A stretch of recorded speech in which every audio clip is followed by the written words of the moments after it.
नमस्कार दर्शकवृन्द, म अमरेन्द्र कुमार यादव। संघीय गणतन्त्र नेपाल आइसकेपछि पनि केही भएन भन्ने किसिमको जुन भाष्य निर्माण भएको छ, जुन मुसर समुदाय दलित समुदायहरूमा बहुसंख्यक रूपमा रहेका छन् र उहाँहरू शिक्षामा, आर्थिक रूपमा र भौतिक रूपमा उहाँहरू पिरमा हुनुहुन्छ।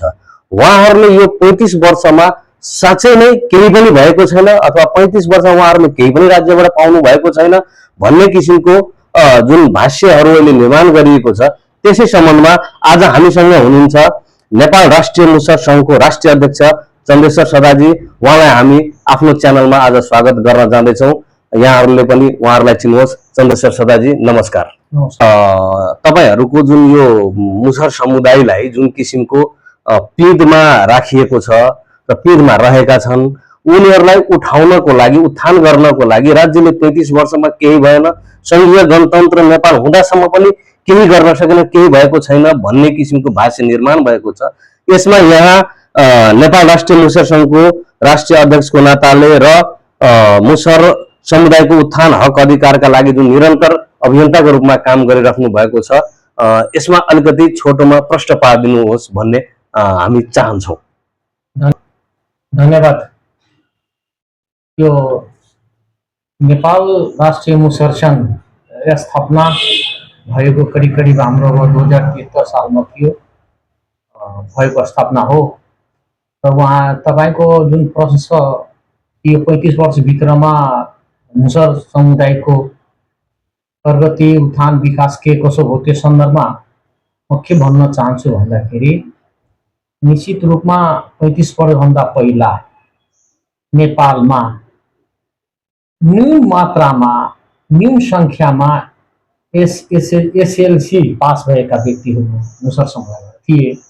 मलाई लाग्छ 10 भन्दा बढी, 10 वटा मुसर समुदाय एसएलसी पास गरेका थिएन होला जस्तो लाग्छ।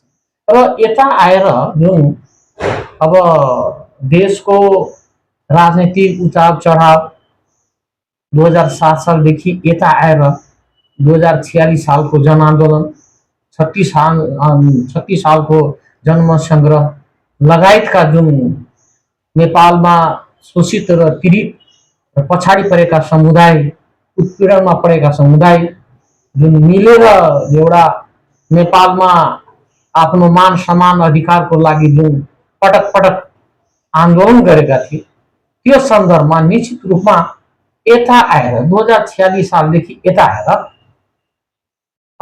नेपालमा रहेका मुसर समुदाय, दलित अन्तर्गत खास गरेर मधेसमा महारा समुदायभन्दा कम र अरू दलितहरूभन्दा बढी जनसङ्ख्यामा रहेको यहाँ तथ्याङ्कबाट देखिन्छ।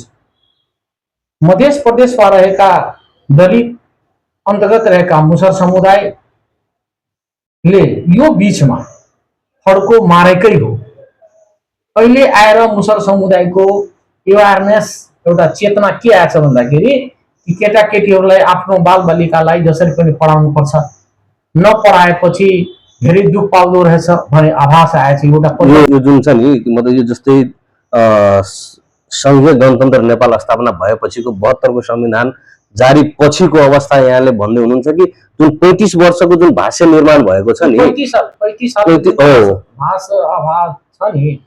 35 साल भित्रमा केही हुन सकेन, त्यो सन्दर्भमा मैले भनेको कि 35 सालभन्दा पहिला त अब 10 वटा मात्रै मुसर समुदायबाट एसएलसी पास गरेका व्यक्तिहरू थिए। तर अहिले आएर यता आएर 2072 को संविधानसम्म लागू भएपछि यता आएर 2043 सम्मको जनगणना र आँकडा तथ्याङ्क अनुसार हेर्नुभयो भने मुसर समुदायमा प्रगति भएको महसुस भएको छ र डाटा र तथ्याङ्कले पनि बताउँदछ।